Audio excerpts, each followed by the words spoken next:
Welcome, everyone, to the latest episode of the With Grace podcast. I am so thrilled to have with me my friend, Jessica Yarmey, who is also not just a fellow marketer, not just a fellow entrepreneur, but also has her own podcast as well, which I have had the pleasure to be on. Jessica, thank you so much for joining me today. Welcome. I am so excited to be here, and congratulations on launching your podcast, Grace. We are all very excited for you. Thank you. You were actually, I believe you were the inspiration behind this name of the podcast. We talked about it, right? You could use the word inspiration. You could use the word bully. Pick your own verbiage. Like pick the word that makes the most sense to you. But the reason I felt this for you was you are so connected to your community, but then you're also so connected to your words and how you say things and how you present things. So to me, podcasting just seemed like a natural fit for you. So I'm glad you're digging into it, and I'm excited to have this conversation with you today.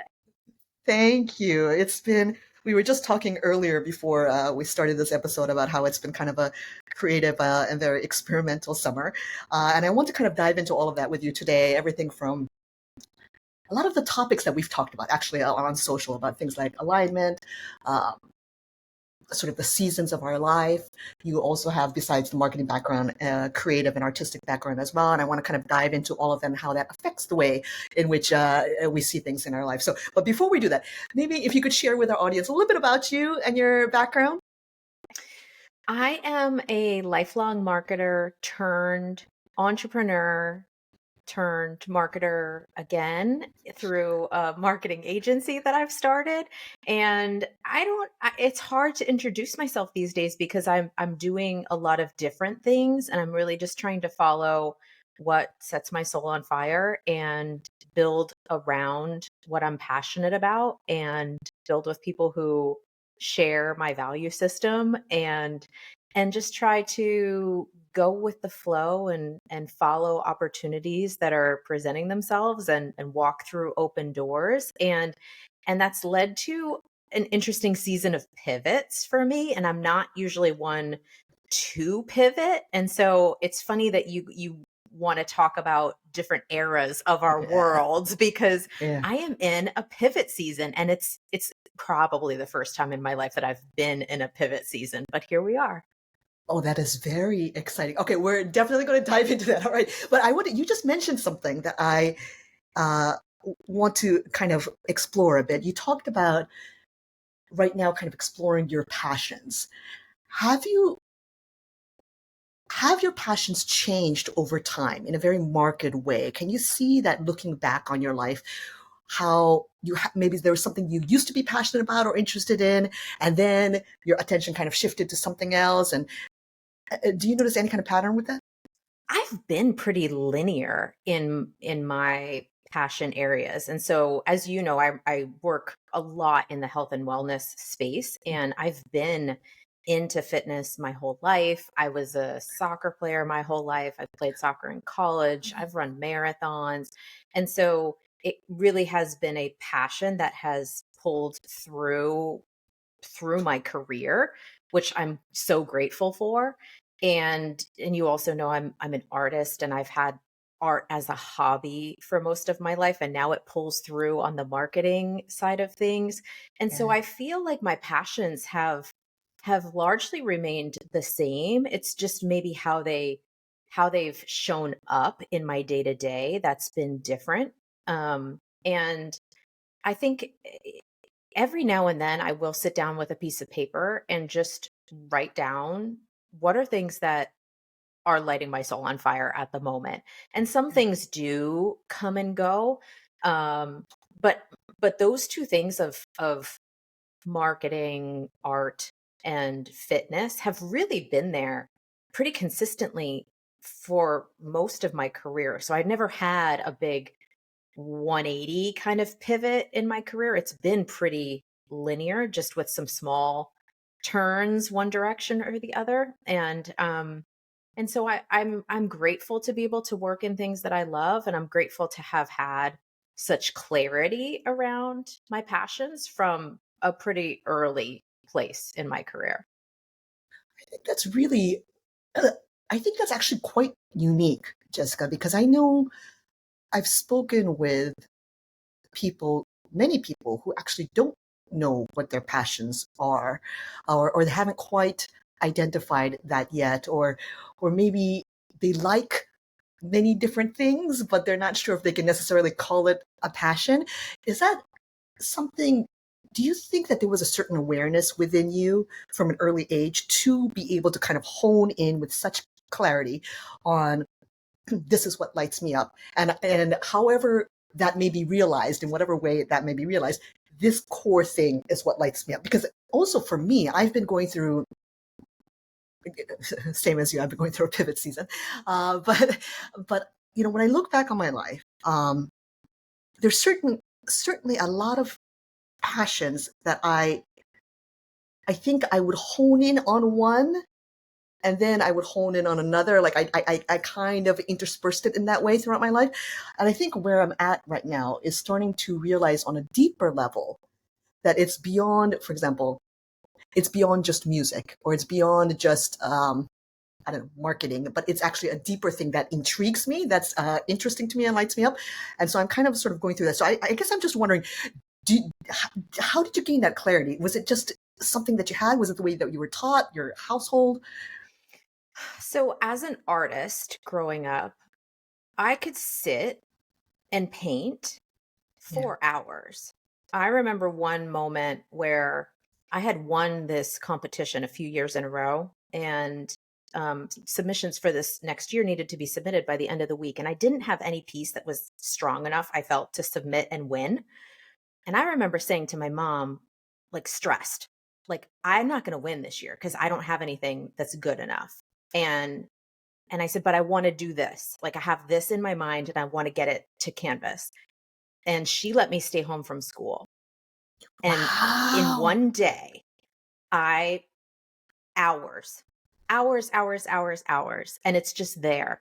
And so then as an adult, you start to learn language around those things. You're like, oh, you were in a flow state. I didn't know at the time that like I was in a flow state, but like I could get into that and I could spend hours doing it. Same thing with athletics and like with health and wellness. Like I could go out and train for forever. I could go and run for forever. And so I think as you're trying to identify what are the things that you're passionate about, sometimes we can mistake our hobbies for passions. And the way that I would try to distinguish those things is like a hobby is something that you are interested in for like, let me just go to, Home Depot, buy something and build it this weekend and it's done and it's like over. Passions are something that like if you can't get it out, it burns inside. Like it must come out in some way and it needs to like emerge, and you hit that flow state where it's hours and it just like consumes you emotionally, even sometimes physically. Like you are consumed by it if you, as you're working on it, or if you can't work on it, it really like Yeah. sits in there. And so I think sometimes that's where people get stuck, where they're like, I don't know what I'm passionate about because I have all these like hobbies. And so then the question is like, what are you so passionate about that if you can't do it, it keeps you up at night? Or what are the things that you could dive into and you look at the clock and you're like, oh my gosh, 5 hours has passed and you didn't even realize it. So where those passions are, try to overlap them. And that's where your career love and success and trajectory is really going to happen. It's not just one passion in a circle. It's usually an overlap. It's a Venn diagram of things that you could do Yeah. for hours on end. And that's where you're going to find the greatest success, especially if you're going to try to be an entrepreneur with it. I love that so much. First of all, huge kudos to your mother for that gesture, because that's really something. I love that. That's really going to stay with me. That's very, very wonderful, because she created an environment in which she not only encouraged you to take sort of that risk and to create, but to discover something for yourself, right? Which is an extraordinarily powerful thing. It's so interesting you talk about the difference between hobbies and passions. Something that, and I don't know if you can relate to this, but something that I've realized for myself, especially over the past year, is that, I'm a person who deeply believes in, obviously, education, in learning, in growth. And I love challenges. I am a rather tenacious human being. And when someone tells me I can't do something, that's when I'm like, oh, I'm going to show you I can do it. I'm this type of person. And so because of that, I've had this habit over the years of, always challenging myself with new things, pushing myself to grow, et cetera. And I realized over the past year that I was doing a lot of things that I could do, meaning like I learned how to do it. I can do it. I'm good at it, but they weren't my zone of genius. They weren't what I deeply loved. They weren't really who I am. And being able to make that separation over the past year has been enormously helpful for me to gain clarity, because I'm like, yeah, you can do this. You have the skills to do this. You're capable of doing this, but it's not where you thrive in this unique way that no one else can do it. And I just had a conversation with Justin Castelli, who on this podcast, and our episode is going to be releasing this weekend. But he talked about this difference between the gifts we have and the unique gifts we have.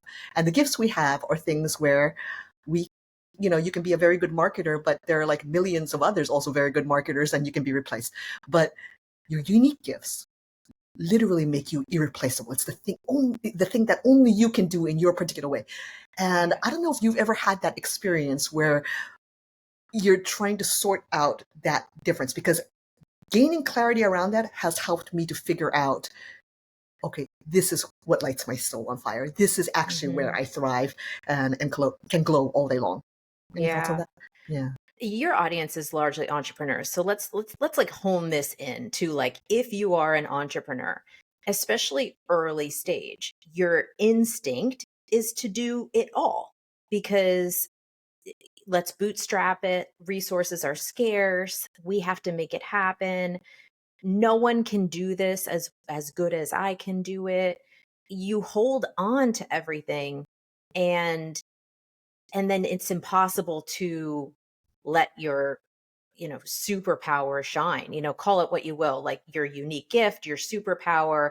My friend calls it like what makes you an anomaly. Like you Yes. want to be like, sit in the place that makes you special, and no one else can see it that way. But what that takes is hiring before you're ready, outsourcing before you are ready, um, like handing things off, like delegating. When you're an early stage entrepreneur, it sometimes it's harder than if you're a corporate employee. Like corporate employee, great, like delegate, it's off my plate, it's on somebody else's plate now. But when you're an entrepreneur and you're building something, especially if it's your own dollars and you're bootstrapping it, it's really hard to get to a place of trust where I'm going to hand this off, and I'm going to trust that this person's going to do it to the level that I want it to be at. And I'm now 5 years into entrepreneurship. It's taken time to get comfortable with it. And there's still moments, even right now, where I know I have things on my plate that shouldn't be on my plate, but I struggle with that exact thing where it's you want to be in control of all of the levers of your business.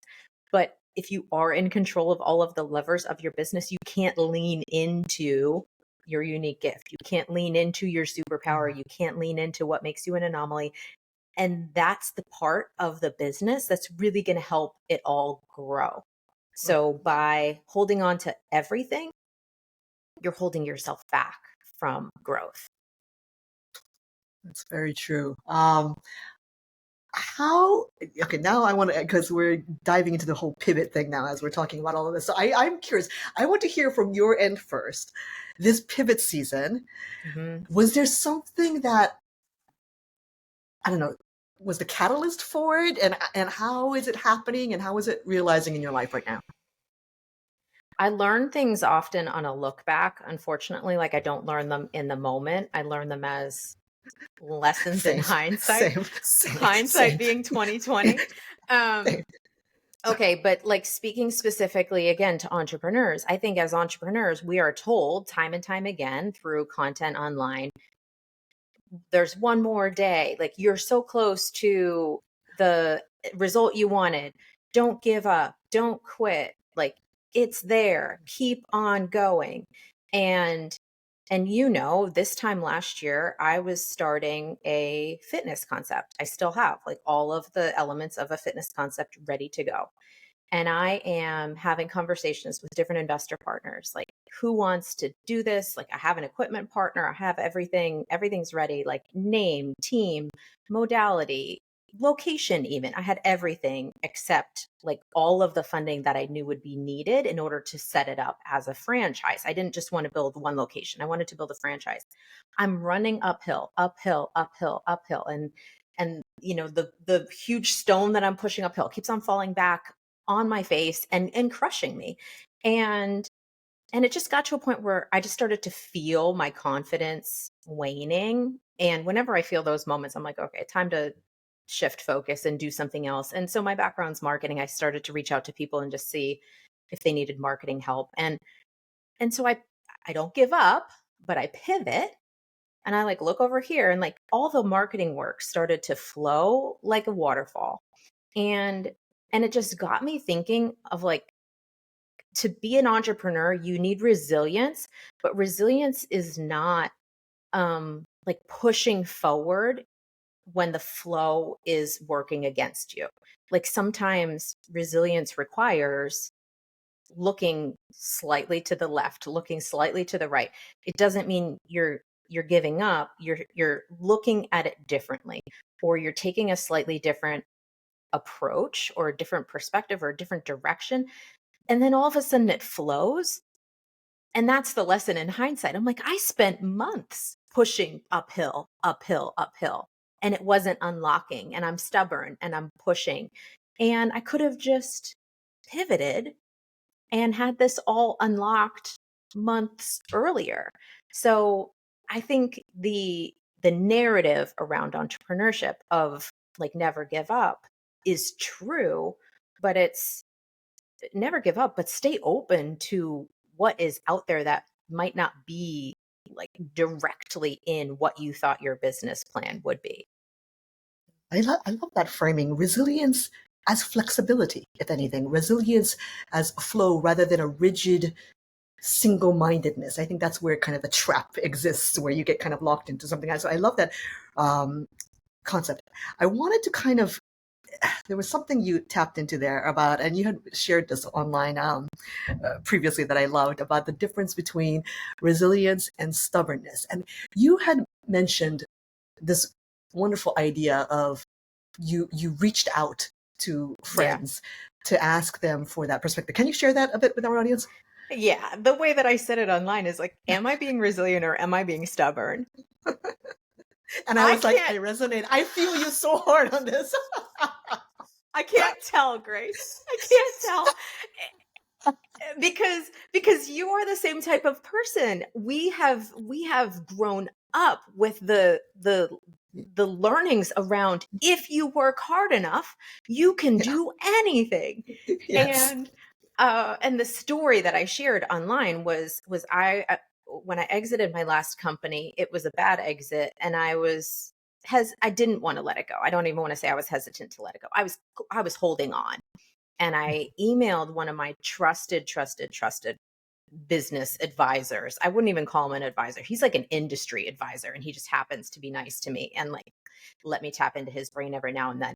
And I emailed him and I said, I'm trying to get my company back. Like, what about this, and this?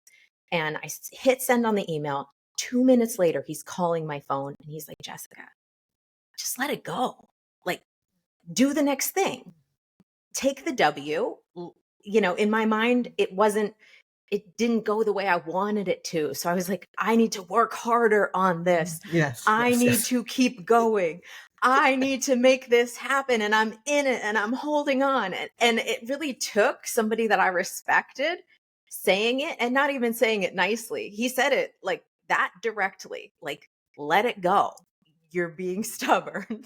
and Yeah. Yeah. and I think sometimes, and maybe it's because this is a layer that's new for me. Like, this is an era that's very new for me. And so I'm not comfortable with it yet. I truly can't see it for myself right now.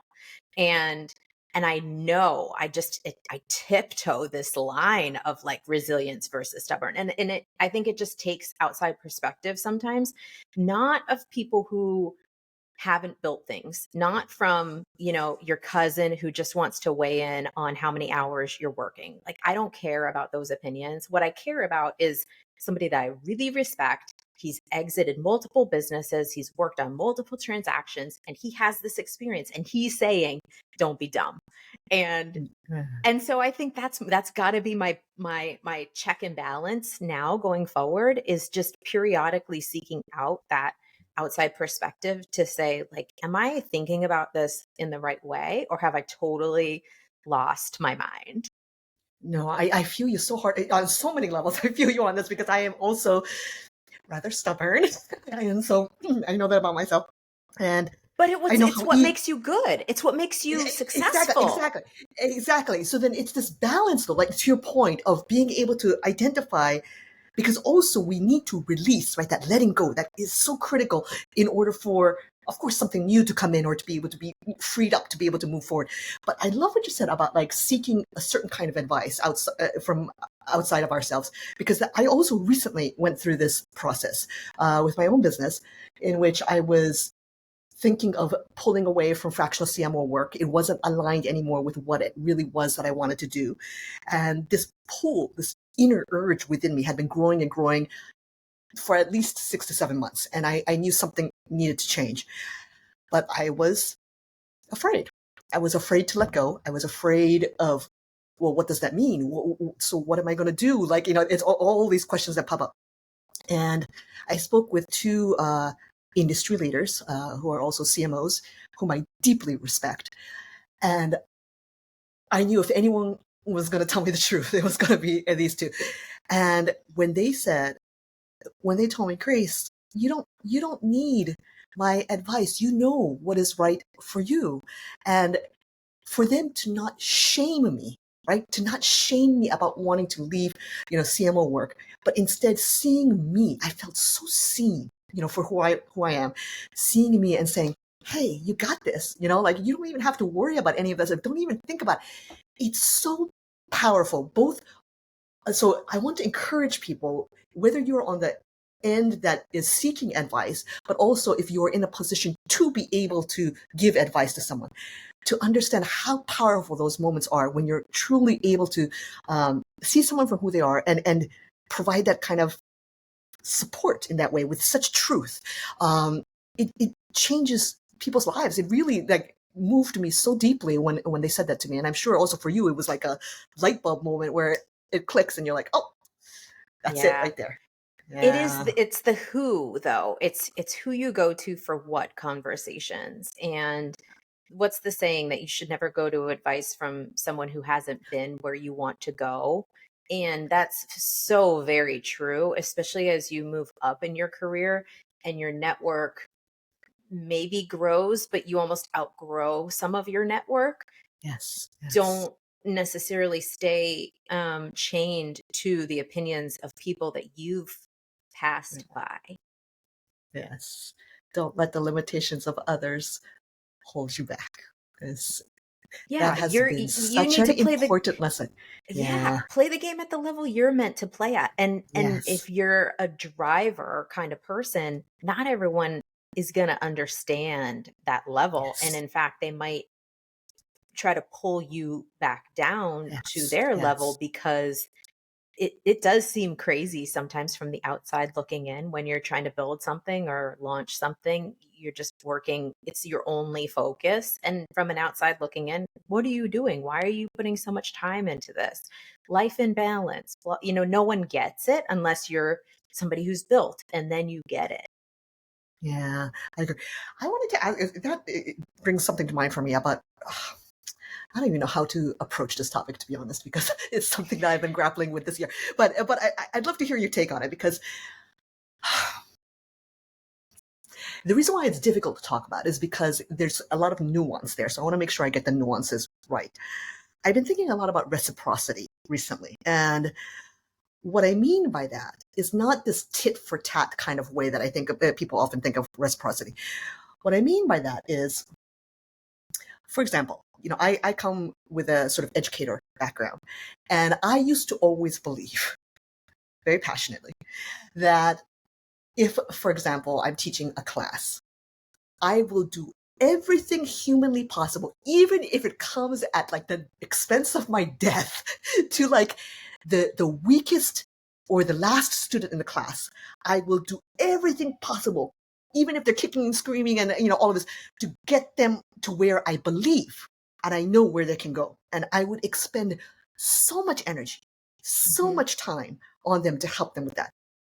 But by doing that, I ended up neglecting the people in the class, students in the class, who were rising up to the occasion, who were meeting the ways in which I was challenging, who their capacity to grow because of where they're at was much, much greater. And I was not standing right by them. So something that I've had to learn over the years, and it's still difficult for me, but I have learned to focus my energy, that my impact and the meaning and the work that I want to do will have greater effect, much more impact, if I focus on those who are and continuously continue to meet me where I'm at when I keep challenging them and they continue to grow and grow and grow.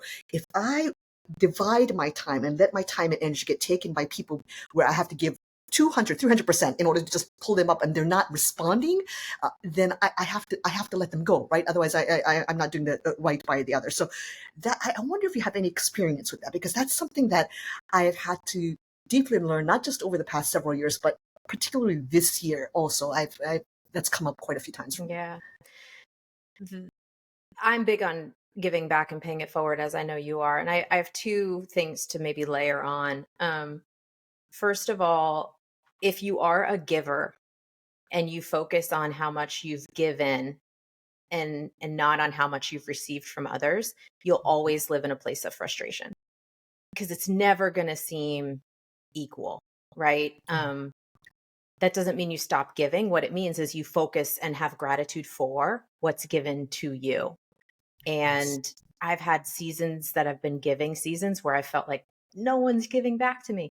And then, girl, I have had seasons where people have pulled me through the mud.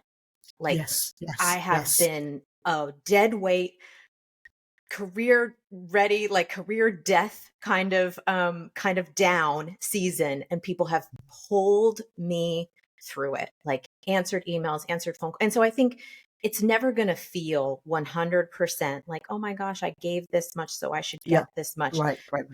But you have to just have the gratitude for all of what's being given to you, and knowing that I could never pay some of that back. I pay it forward. And that's how I look at the give and the get.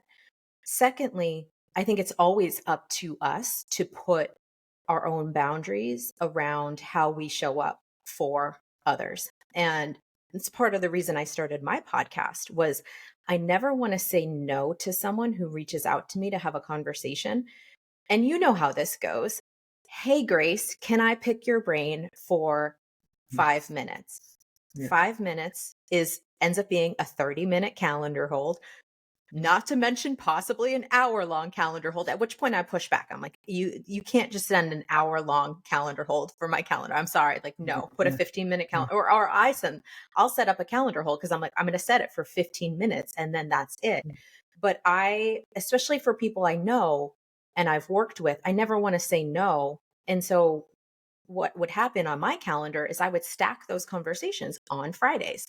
And I would just like have almost back to back to back, like anybody who wants to talk to me about certain things, like I want to be a resource for you. I'm going to put it on my lightest day of the week. And so it's going to be like on my calendar terms. And then I just started to say like, okay, if I'm going to have this conversation with you, like let's podcast it. So then it's value to me in content, as well as it's value to the person who wants to pick your brain. So I think it's so easy as an entrepreneur in this day and age to get jaded. And so much of it is just staying in a optimistic, positive place of mind. And so put your own boundaries around that where you can stay positive and optimistic. Like I just gave you what my example is. It doesn't have to look like mine. Yours could look like something completely different. You could love coffee. So if you want to meet with me, great. I like this coffee shop. Like, show up and buy me coffee. Like, Yeah. however it feels good to you, that it's not just you giving and having nothing like returned, Yeah. or just look at it as a giving season. And it's like, I'm giving because this is paying it forward because somebody else like had me whenever I needed them. Yeah, that's true. Yeah, I I think for me the tying into everything that you said, it's this idea that I have had to accept that it's that idiom of you can lead a horse to a water, but you can't make them drink, right? So I need to recognize that sooner, like understand, like, okay, you're doing all of this in the hopes that you're developing or helping, mentoring them or helping them to grow. But if they cannot meet you at this current moment in time, that's okay. But then you just have to kind of set that boundary and redirect that energy Yeah. to those who can. So that's Yeah. kind of like my, Grace, there's one other thing. I know I shared those two things. I'll share one other because I get a lot of like LinkedIn messages of, can we connect on how you do your content? I'll send back a response that has homework in it. And so like I'll oh, say like, how about look at it in this way, or like look at your analytics and send a report back to me of like what you're seeing, like which post was your most effective, like whatever piece of homework. I'll make something up, but just to be that obstacle for them. Like, do you want this? And make I them jump over love that. something, because I some people will love be that. like, some people will show you how bad they want it. Like Yes. I've had videos built for me for free where people have been like, no, here's what I see, da, da, da, and they come back and they've done their homework. And then others, it just kind of falls off. And that helps to filter who really wants this versus who's just spamming like everyone and anyone. And the I other thing that I'll love say, that. Yeah. I'm going one more. I'm like on fire right now. My Good, good. my my other pet peeve in this space is, as women, when another female reaches out to you for help, Mhm.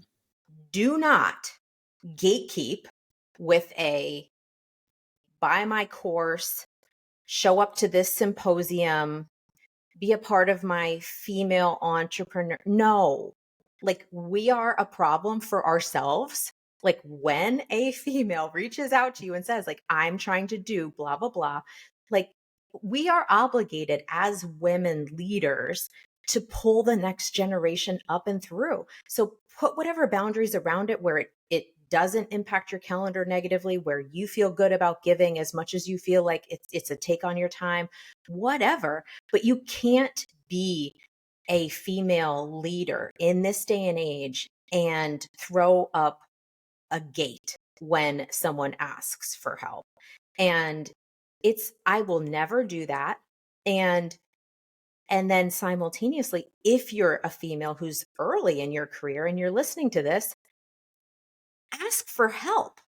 Like, why don't we ask? I just did a panel with this organization. There was 120 people on the call, and I had 4 people reach out to me after the panel call. Guess how many of them were women? 0. And so Gosh. like, men play this game. Women need to play this game. The game is ask for help, give help, get help. Like it's this game.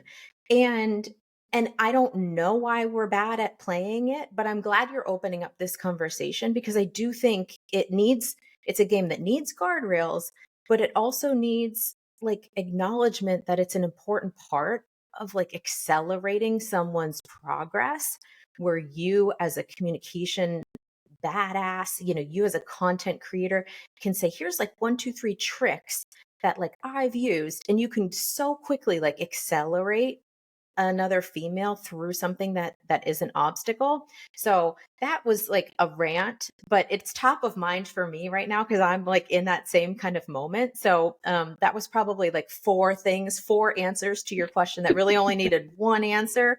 But I, we're I, ranting and rolling today, we're ready. No, Grace. this is our vibe. So it's good. It's good.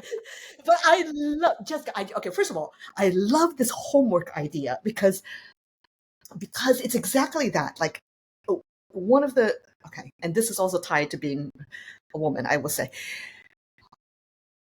because this is a problem that happens not with other women, but with men who come to me who feel either an entitlement to my labor, my time, my emotional labor, all of that stuff, or who feel it's almost like they want me to be mom. I am not your Mm, mother. I am not going to mm, sit here and like hold your hand through all of this because you need to show me that yeah. you have your own kind of age. So I love that idea of like kind of giving them something to be able to assess where they're at, right? Mentally. I love that.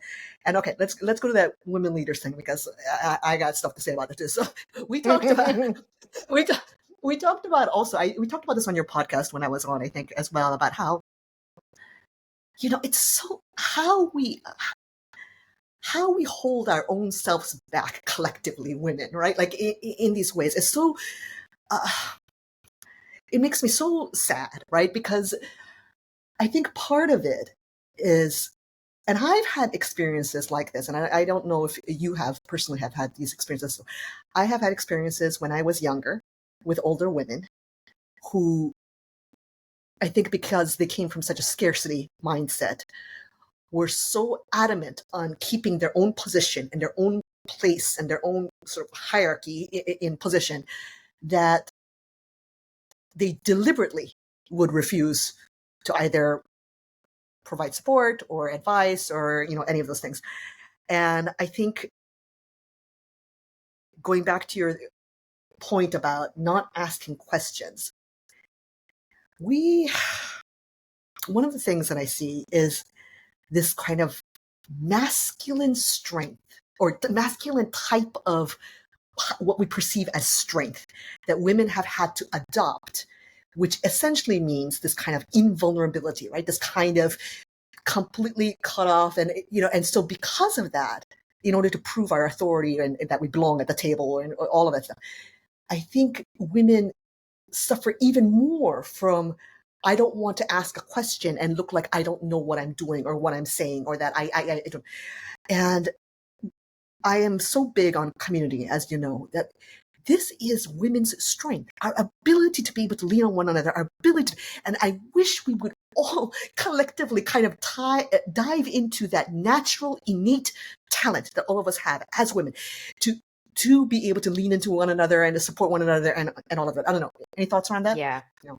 Well, I'll say to you, thank you for how you show up for your community and for other women, because it does take one by one by one by one to build the village that we know is needed. The struggle that I was in last year, where I was looking for funding, as you know, only 1 or 2% of all venture capital Mhm. funds go to women. And if you and I podcast 10 years from now, like that's what I want to be talking about, is like how much of a angel investor fund I have, like that I'm dedicating to like women founders. But we'll get to that in 2033. But where I was, I needed to find an investor partner. And so I'm reaching out to women who are in venture capital and run family offices. And this was exactly the moment when I got the message back that said, buy my course for how to do the thing.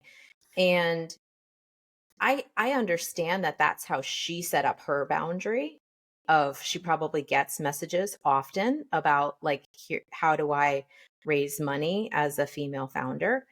But there has to be an acknowledgement of like, if we're going to move that needle from 2% to 10%, let alone to 50%, let's just get it to 10. If we're going to move it from 2 to 10, we need to have open dialogues between female founders and venture capitalists, whether they're female venture capitalists or they're male venture capitalists.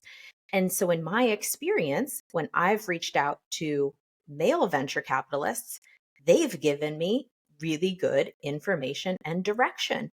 And so I agree with what you're saying, where generationally, like we need to fix this. We Yes. can't be looking at men and saying, hey, men, fix this. Yes. No, like I've reached Yeah. out to men and men have been helpful. I've reached out to women and women have said, buy my course. And so I know you're passionate about this, and like I feel this calling also, where as a female founder, it has been an uphill battle in certain aspects of building the business. Getting funding is one of those aspects. And so how do we break down the barrier? How do we educate and put free resources out there so that the next generation doesn't have to go through the same uphill? Like the quote that I saw in regards to this is um, venture funds, like they invest in men's potential and women's results. And and gosh, that doesn't change until we all start talking about it Yes, and yes, and start working together to say, here's how to approach a family fund. Here's how to put together a pitch deck. Here's how to put together a one sheet here. And as you know, the deals don't happen in the pitch decks and the one sheets. Like the deals are happening based on like the networks and who knows who and who is pulled through the system as a founder. And and we're not going to pull more women through the system as founders unless we start having those conversations between the venture groups and the female founders. And and I don't have the answer. Like I don't know what that looks like. All I know is it got frustrating for me and I felt like I couldn't do it. And so then I just stepped into something I knew I could bootstrap and I knew I could do with my own money, and I knew I could 100% control, and I could just ignore that part of the game for a bit because that game was super frustrating. Like I have done this.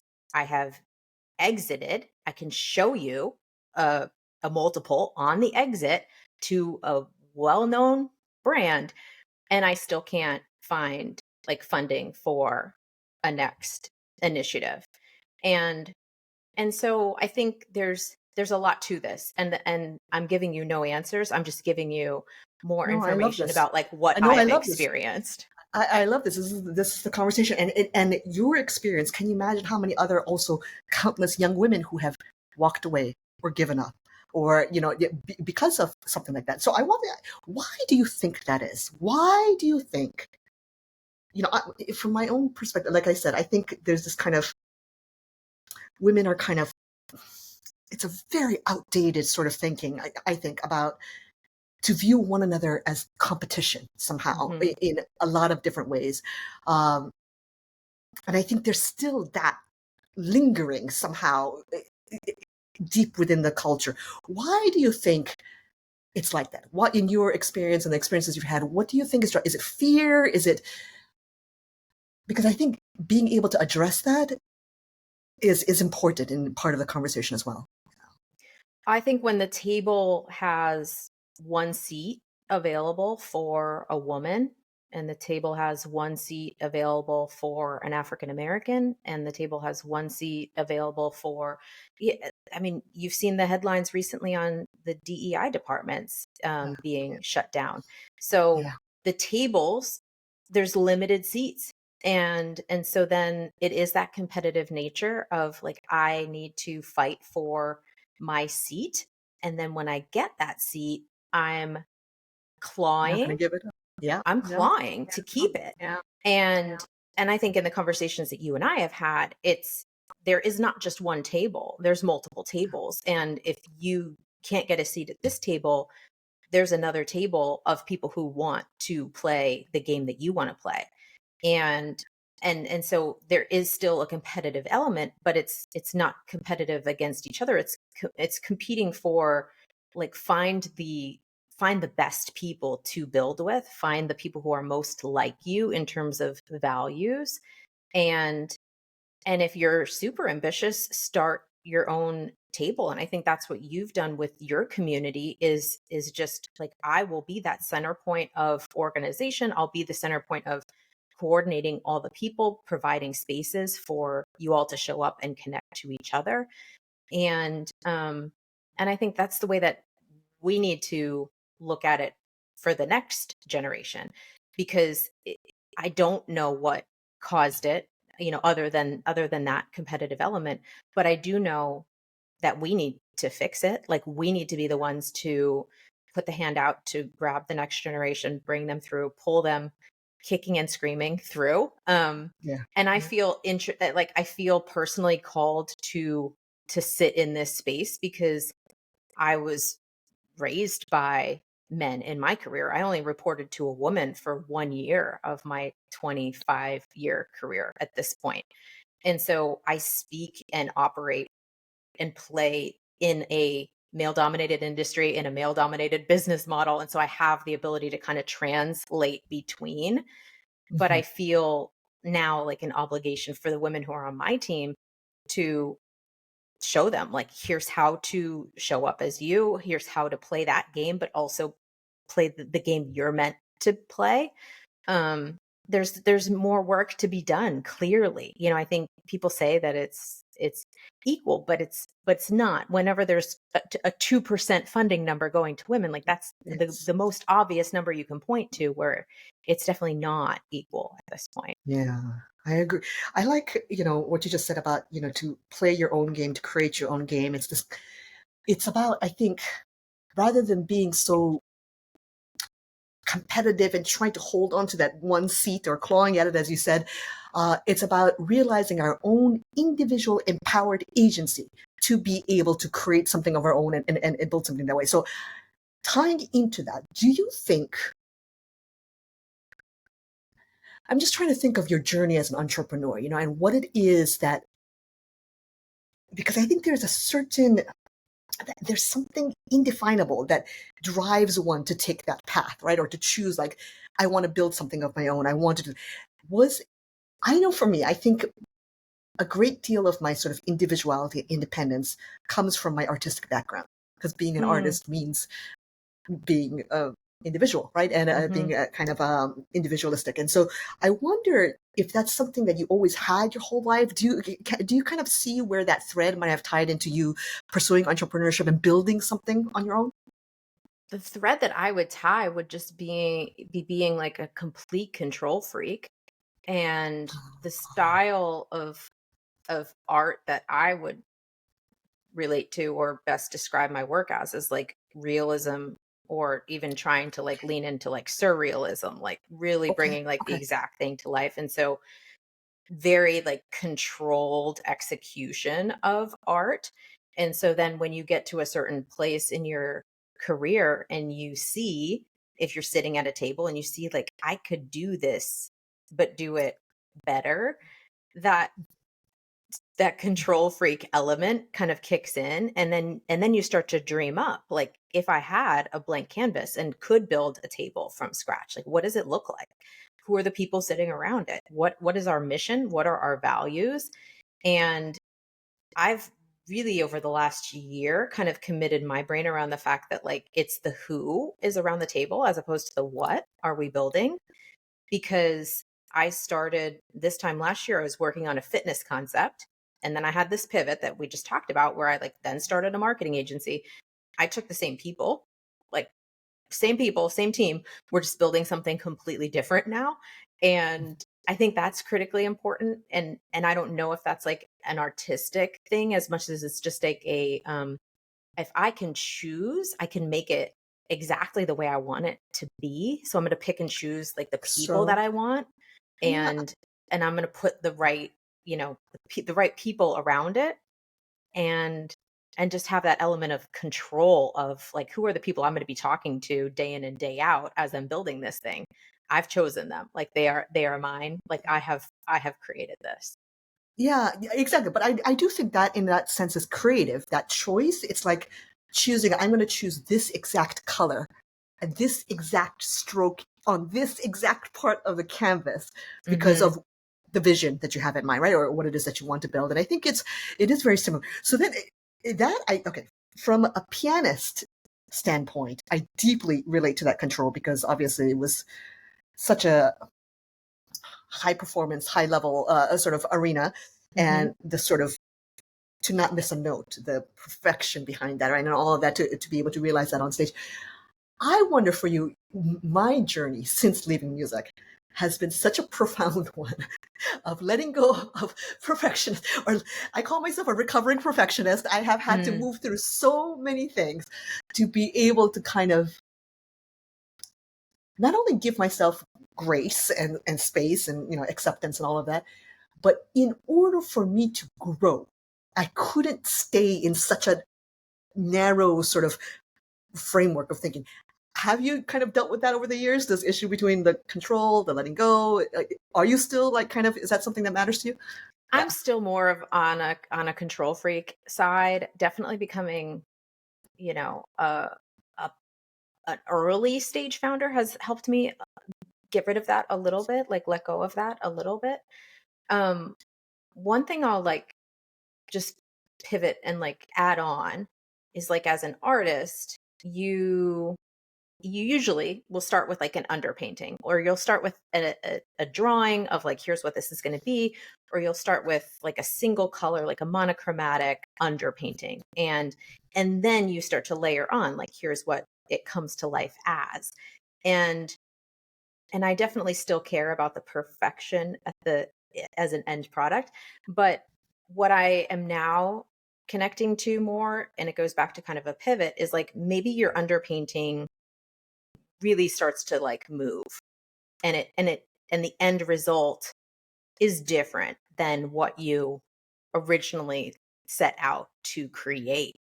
And I would just say it's okay to be a control freak, it's okay to be a perfectionist, but be okay with something that looks a little different than you might have originally planned. And in art we call those happy accidents. Sometimes, we're just like, oh, I didn't see it that way, but now that it's there, it's like, oh yeah, that feels good. And so I think it's letting go of what it exactly needs to be. It can still be perfect without matching your original expectations. Yes.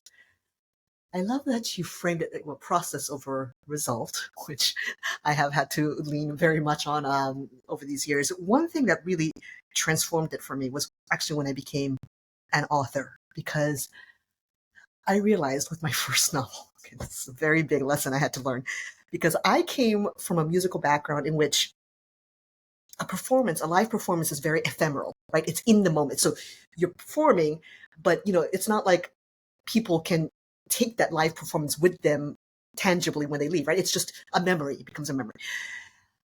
But when you write a book, it stays. So like people can find it, 10, 20 years from now, 40 years from now.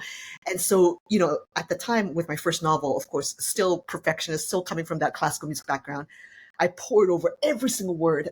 I mean, just maniacal about it. And then it was released into the world.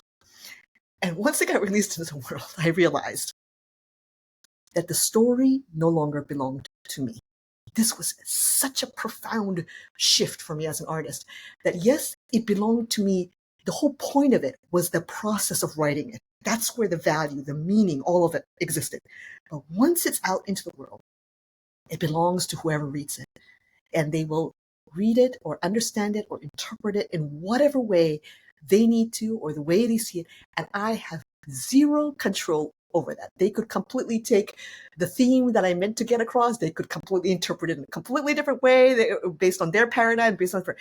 This was such a profound lesson for me. And it shifted everything about what I understood about art and the process. Yeah. So I understand this idea, what you said about, I love what you said about the underpinning, that's kind of where maybe the real, it's the process where the real meaning is found. And then Yeah. after that, whatever results is, to your point, it is perfect as it is, even if it may not be what you initially started off thinking would be. And what's the effort through the process? And Yes. and I think at some point, especially if you're building businesses with the thought of exiting them, at some point you have to call it good and let it go. And the only thing you have to look back on is, did I do everything in my power to bring this to life to the best of my abilities? Like, did I put everything into it that I could? And sometimes the result isn't going to be there. Sometimes the result's going to look different than you originally planned. Sometimes it's going to be a disaster. And so to your point, like it can't be, you are not the result of what you build. You are the builder, and you are how you build, and you are how you show up for others who are building. And I think that's such an important reminder always for an entrepreneurial community is the result is probable to fail, definitely possible to fail. And it may not be because of anything you did. It may be because of things that were happening in the world. It may be because of a relationship partner that failed you. And so you can't place your value in what the result is. You need to place your value in your intent, your preparation, and then how you showed up effort wise through that process. Yeah. And that's how I can go to sleep at the end of the day, as an entrepreneur, is I know I gave 100% to the businesses that I've done so far. And um and the result, if you focus on the result, it's always going to be stressful because it's always going to Yes. also move. It's going to take longer than you thought. It's going to take more money than you thought. It's going to change. It's going to be elusive. Like, results are just never good to focus on Yes. or value or attach your personal value to. You are Yeah. not the result of what you build. Exactly. The inherent value is in the experience, right? Experiences, that's where the meaning exists because we live life through experiences, which leads me to this very interesting question that I've been wanting to ask you. We talked, I think we also have spoken previously about seasons of our life. And I was just thinking, from a woman's perspective, because I have caught myself kind of doing this.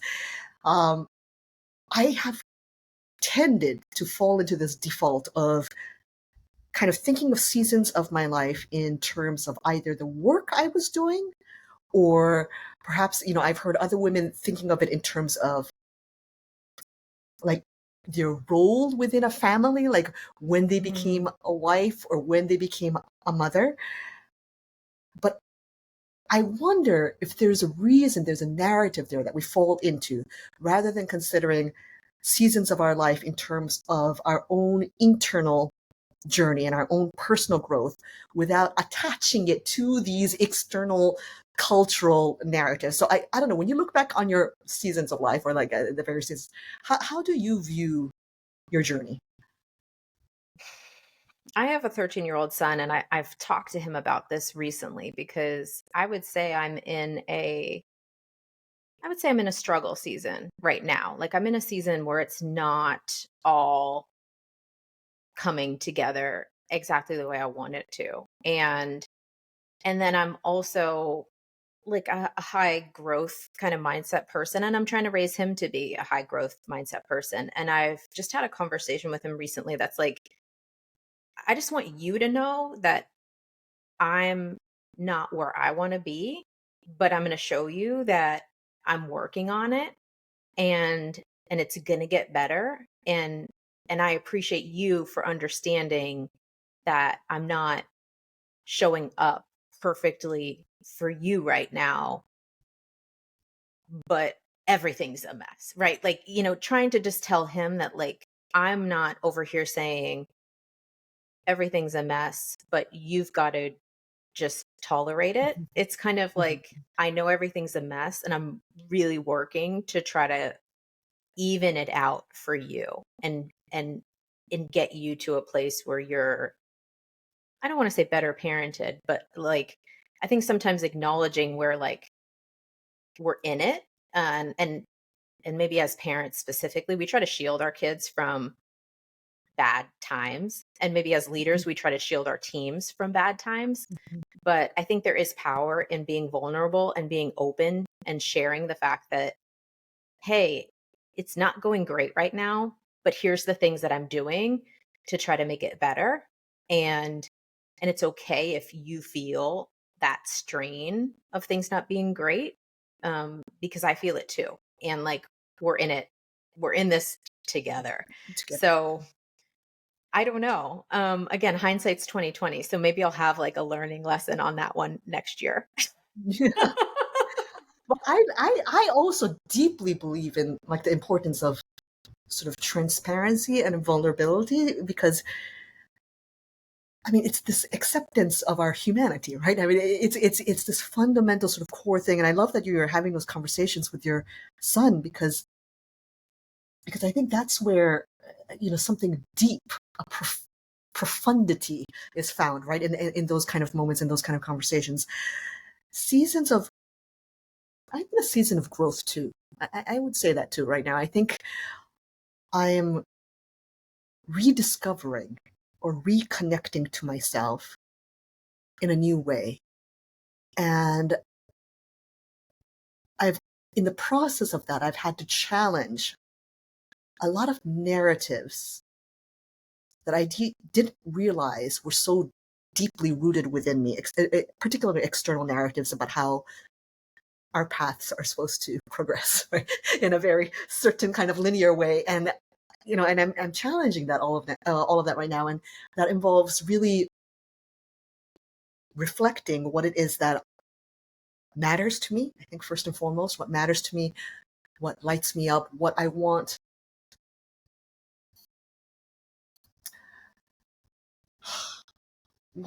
my life ultimately to be in terms of meaning. And I think as we get older, there is something about that I think really comes to the forefront about, well, what is it that I'm leaving behind as I get older? What is it that I am doing that is actively part of shifting things, changing things, helping to challenge the narrative, all of that stuff. What am I doing? And I've realized that matters more to me than anything at this point in my life. And so that's why I'm kind of diving back into education and doing a lot of initiatives in that realm, because that's what lights me up, I think, at this point in time. So it's interesting. The seasons are almost like, if I look back on my life and I look at the different sort of chapters, it feels like there's always one fundamental overarching lesson I was supposed to learn during those years, during those seasons. There was one kind of theme that connected it that I had to figure out. And I know that, I moved back to New York a year and a half ago now. I started Kizuna a year ago. When I moved back to New York, I just intuitively felt like I had to move back. I knew that my chapter in Hawaii was ending, and I felt this pull to come back to the city. But I didn't know why. I just felt like I had to be here because there was something that I needed to learn here. That some lesson, this next chapter, was here for me. So I think right now, whatever this thing that I'm going through in the pivots, it is all connected to this lesson that I'm going to probably 5 years from now realize what the lesson is. But I'm still in it right now. But I don't know. Have you ever had these kind of intuitive sort of, I guess, like being pulled or being pushed sometimes into these new chapters of your life? I watch my life like a movie most of the time, because on the emotional side, I'm in it and it's hard and it sucks. And then on the logical side, with like a bucket of popcorn, I'm like, Jessica, you asked for this. You want to do big things. You have big goals. You are never satisfied with what you build or what role you are sitting in. You always want the next thing. And so it's just this, it's like a movie. And I would say, if you're sitting in a bad season or a struggle season, and I think a lot of people are, because of the pandemic and like a lot of things that are happening in the world, it's I think a lot of people are there with you, and you could make changes and choose to take your foot off the gas. There's nothing wrong with backing out of your difficult life and setting up a life that's easier. Nothing wrong with that. Like, that's not me. I just kind of sit in the bad. I sit in the struggle and I'm like, figure it out, figure it out, figure it out, figure it out. And I eventually get through it. But then I bring something else in to, like, there's something that's next. There's something that's next. And so I think I just I'm in seasons, and I do have those hindsight being 2020 moments, but I also have moments where, like, if I'm being honest, I know what I'm in right now. I know why I'm in it. Like, this is a test. Like, how bad do you want the next level?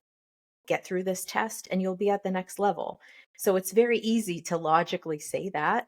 Does it still suck that the days aren't easy and that things aren't clicking together like I want them to? Of course. But that's why I am trying to have the conversations with my son also. And I have them with my team, because we can't be communicating the narrative of it's all sunshine and roses, Right. especially if you're an entrepreneur. It's Yeah. not. It never Not. is. Like, most days are so hard. Yes. And but hard days are good because they get you to that next level. They help you grow. So I think it's just acknowledging that all seasons do have a purpose. And if you need a season of ease, you have control. Create an easier season for yourself. Back off your Yes. projects. Take an easier job. Like, step down the ladder. There's nothing wrong with stepping down the ladder. There's Mhm. nothing wrong with pausing on your side hustles. There's nothing wrong with pausing on an entrepreneurial effort. I have domain names Yeah. sitting. Like, I Me too. have Are you I'm a domain name hoarder. I'm like yeah, embarrassed to say this, but I have LLCs sitting. Like, I have yeah, yeah, businesses sitting. And would I rather them be moving? Of course, but it's not meant to move right now. So, yes, you can't force everything. You can force some things, but you can't force everything. So, like, there are good seasons, there are bad seasons, and you do have control over certain elements of that. And then other things, you just got to go with the flow and know that, like, good times never last and bad times never last yes, either. Like, it yes, just kind of neither. goes. Yes. So, Something that has been a very powerful reframe for me, and it ties into what you were saying about seasons of rest and seasons of recovery, which is there's nothing wrong with that. Here's the thing that I always tell myself when my schedule is insane and I'm trying to balance my life better. Rest is part of work. Rest is part of productivity. For some reason, we've made it such a absolute opposite of work, but it's part of it. It's part of the process where it's necessary to rest in absolutely. order to do the good work. So it's the same thing translated on a larger scale with seasons of recovery. There are times when it's necessary in order to be able to reflect, to think, to kind of take a step back, to gain clarity. All those moments are not. It's not moving backwards. It's part of process, right? It's part of Hmm. progress. So tying into that, I wanted to ask you if, regarding this topic of alignment, right? Because we're talking about seasons of our life and kind of understanding things as we go. Is there a particular feeling that you look for? You and I talk a lot about alignment. We're aligned, this and that. Is there something that kind of clicks for you that kind of indicates, oh, this feels good. This is alignment, or is there something? I mean, for me, just FYI to everyone, I have realized that one of the indicators that I'm not in alignment is when I'm bored. I didn't realize this until recently, but when boredom, feeling bored to me is a really good indicator of something's off. Yeah. Mm. But do you have something that kind of clicks for you? What it is very I can feel it intuitively, but one of the tells that I'm Mhm. in alignment is I start to plan. And Oh, whether it's like, I was recently actually applying for a job that, I've been in the entrepreneurial game, and, like, it would take a job to, like, get me off the entrepreneurial bench, but this was a job. Like, it's one that would have pulled me back into the corporate game. And I started to think about it, and then I started to, like, plan. And it's different geography than I'm in right now. I'm started to plan. I'm like, how would I do this? How would I execute it? And I'm, like, trying to go multiple steps down the road, versus if something's not in alignment, it sits. It sits in my inbox. It sits as a draft.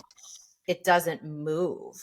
And so when something's in alignment, it just naturally starts to move in my mind, and I start to, like, plan. oh, I love that. That is such a fantastic sort of tell that we're it just it just flows. To your point, it just Yeah. starts to flow already Yeah. energetically. Oh, I Yeah. love that. I'm going to I start paying think attention to that. yeah, and your CMO friends who you called to ask for advice gave you the best piece of advice when they said like the answer, you know? Yeah, And so yeah, what's the advice? Like flip a coin and whichever side you're wishing it lands on, like that's the yeah, side yeah, that yeah, you know that's what yeah, yeah, yeah, yeah. because you do truly know what you want. And if you don't know, sometimes like sitting in silence, and I'm a big recovery person. I'm definitely hustle culture, but then also like work hard, recover hard. And so my recovery is not like passive recovery. It's very like intense it's like quiet. It's healing Mhm. sounds. It's sit in nature, shoes off, like toes in the grass. Like I'll layer as many things as I can to just get, present with where I am. And just whatever that place is for you, get to that quiet place and just listen to what your intuition is telling you. And I think just having that ability to connect in with your intuition is something we all have. We just don't practice it a lot. Yeah, I love that. I love that you're also active in recovery. What I've noticed, I think I shared this with you once. What I've noticed in my own, when I look back, again, hindsight, when I look back on my life, I realize that my entire life, I really, every single year, for as far back as I can remember, all of the sort of big action execution, something achieved or something launched or whatever it is, happened in spring and summer. Mm, And then, so all of my big concerts, all of my big tours, anything that big that happened, we're always within those months. And then fall and winter, I'm always quiet. Like it's somehow I mm, retreat, and maybe it's like thinking about the next spring and summer, or like, reflecting and all that stuff. So even within the course of a year, there's this sort of flow of when there's tremendous activity, execution, and then a period of sort of reflection and consideration. But I don't know. mhm. Do you feel like you have some sort of innate flow I throughout haven't the year? felt that. I'd have to go back and look at my timelines to see if there has been a flow. I'm just generally I'm always pushing on something, and I'm always trying to like what's the next thing? What are we learning? What are we building? What are we doing? Um so I think it's more so I can break it down more micro into my days where there's certain hours of the day where I feel most creative or productive, or I could break it into even like a week or a month. But I'll have to look at the calendar. That's an interesting Yeah, observation. I'll have to look at it's my seasons and get back to you. seasons. I love it. Jessica, thank you so much for joining me today. Where can everybody find you and connect with you? I'm on all social media at Jessica Yarmey. I'm probably most active on LinkedIn. I know that hurts your ex related heart, but yeah, connect with me there. I'm most active there and I respond to all my messages there. I'm slower on X and the others. But Grace, thank you for having me and thank you for just being a gift truly to entrepreneurs and to women and to everyone who's a part of your community. You are such a giver, and I think I speak for all of your community when I say like thank you. Oh, thank you so much. It's so wild. We were talking about alignment, but I also feel that it was such, I don't know what you want to call it, energy, flow, whatever, that led us to connect online. And it's just every single time I speak with you, I am just so taken with who you are, your spirit, your this heart that you have that's so strong, and that comes through in everything. And I just feel so fortunate that we were able to have this conversation today. So thank you so much for joining me. Thanks, Thank everyone. you.